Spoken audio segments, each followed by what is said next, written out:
Hey, зөө яцхан залуусаа тулгаа би тулгаа байна.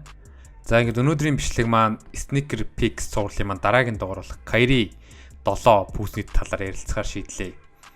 За өмнө нь бол Kyrie 7-гийн талаар бичлэг оруулаад өгөөч гэсэн нэлийн их комментүүд байсан. За ингээд бичлэг эхлэхээс өмнө сануулхад замаа тулгаа суугтай ойрхон байж subscribe дарж найзуудтай share хийхийг хүсье. За ингээд бичлэгийг эхлүүлцгээе.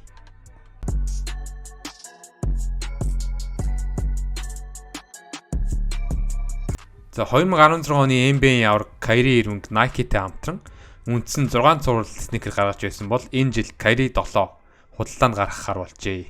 За Kyrie-гийн гаргадаг sneaker-үүд нь ерөнхийдөө сагсан бөхт зориулсан өөрийнхөө онцлогийг шингээсэн шилдэг sneaker-ууд гардыг та бүхэн мэдж байгаа хаа. Энэ удаагийн гаргасан Kyrie 7 ч мөн адил шилдэг sneaker байна гэж бодож байна. За өнгөрсөн 2019 онд Kyrie Irving-ийн sneaker-үүд борлуулалтаараа LeBron James-ийн ард орсон судалгаа байна. Тэгэхээр энэ Kyrie Irving-ийн пүүзүүд ямар өндөр рейтингтэй байгааг харж болох юм аа. За ингээд ерөнхийдөө шууд sneaker-ийнхаа үндсэн үзүүлэлт рүү н орцгоё. За хамгийн ихний үзүүлэлт маань зурлалт. Зурлалт нь 8% үнэлгээ авчээ. За дотор талбайд хамгийн тохиромжтой, тоостой нөхцөл баг зэрэг халтардаг. Хэд хэдэн ревю бичигчид зурлалт нь сайн байсан ч Kyrie 6 шигэ сайн болж чадаагүй гэсэн байна. Гэхдээ 8 гэдэг бол хангалттай өндөр үнэлгээ байна. За дараагийн дурдах зүйл маань зөөлөвч. Зөөлөвчин 9 он авчээ. Зөөлөвчин Zoom Turbo технологиг ашигласан ерөнхийдөө Kyrie 6-тайгаа төстэй зохилтыг сайн хамгаална. Шингэн 5 дугтай болж чадсан гэж үзэж байна. Өсгийн эсийн зөөлөвчин ерөнхийдөө маш сайн гэсэн байна. 9% гэдэг бол маш нэлээд өндөр үнэлгээ авсан байна. За материалын хувьд болохоор 8.3. Материалын хувьд хөл дэвтэйхэн минимал болж өгч чаджээ. Пүүсний дээд зэхийг pool mesh-ээр хийсэн нь зөөлөн уян хатан болж өгч чаджээ. Материал нь премиум биш ч хангалттай сайн гэсэн байна. Дараагийн дурдах зүйл маань дэмжигч. Дэмжигч нь 9% авчээ. За дэмжигчийн хувьд өмнөх загваруудтай төстэй хажуугийн бэхлэгээ доктортой байдал сайн бөгөөд энэ нь шагаанд дэмжлэг болж өгч чадж байна. Хоёр хажуугийн хөдөлгөөн байхгүй, локдаун гайхалтай гэсэн байна. Ерөнхийдөө дэмжигчийн хувьд маш сайн болж өгсөн гэж дүгнж болохоор ревю бичжээ. За fit буюу өмсгөлийн хувьд болохоор 9% өгсөн байна.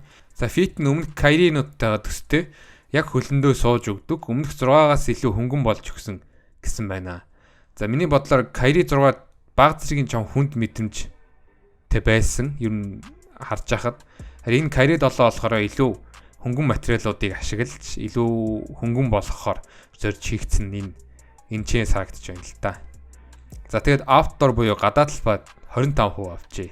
25% гэдэг бол зүгээр гадаад талбайн бүүз биш юм байна. Энэ заалны цэвэр заалны sneaker гэсэн байна. Гадна нь бол гадаад талбай тоглоход хангалттай бишээ гэсэн ревю өгсөн байна л да. Тэгэхээр ерөнхийдөө цэвэр заалны бүүз юм байна гэж ойлгож болно.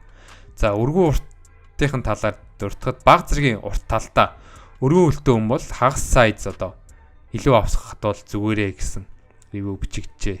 За ерөнхий рейтинг нь болохоор 9% авсан байна. Маш өндөр оноо авсан байна. Давуу тал нь болохоор дэмжигчд хөнгөн жин. Сул тал нь болохоор зурлалт.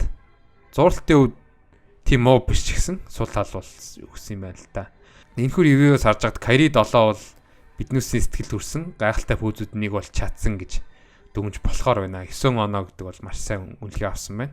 Борлуулалтын хувьд ч гэсэн Kyrie 7 маш сайн байх болов гэж бодож байна.